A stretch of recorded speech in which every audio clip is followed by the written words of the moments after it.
2 दिवस मुंबईमध्ये विक्रमी पाऊस पडल्यानंतर काल रात्रीपासून मुंबईमध्ये रिमझिम पावसानं हजेरी लावलेली आहे।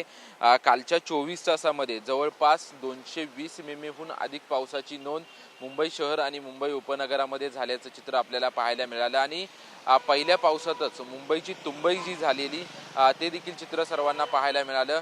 काल दिवसभर मुंबईकरांना त्रासाला सामोरं जावं लागलं। त्यानंतर काल रात्रीपासून मुंबईमध्ये रिमझिम पाऊस पडतोय। सकाळी देखील रिमझिम पावसानं मुंबईमध्ये हजेरी लावली होती। मात्र मुंबईमधल्या सकल भागामध्ये कुठेही पाणी साचलेलं नसल्याची माहिती मुंबई महानगरपालिकेच्या वतीनं देण्यात आलेली आहे। सोबतच रस्ते वाहतूक आणि रेल्वे वाहतूक देखील सुरळीत असल्याची माहिती देण्यात आलेली आहे। आज दिवसभरामध्ये रिमझिम पाऊसच सुरू राहील असा अंदाज हवामान विभागाच्या वतीनं वर्तवण्यात आलेला आहे।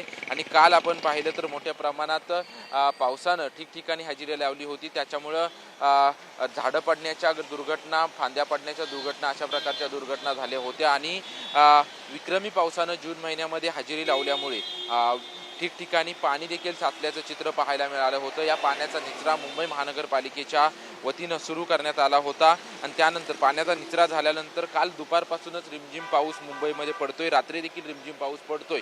मात्र कुठेही याचा परिणाम जो आहे तो परिणाम झालेला नाही अशी माहिती देण्यात आलेली आहे। रस्ते वाहतूक त्याचसोबतच रेल्वे वाहतूक देखील सुरळीत असल्याचं सांगण्यात आलेलं आहे आणि आज दिवसभर असाच रिमझिम पाऊस राहील असा देखील अंदाज हवामान विभागाच्या वतीनं वर्तवण्यात आलेला आहे। कॅमेरामॅन कमलेश डोंगरेसह निवृत्ती बाबर, TV9 मराठी, मुंबई।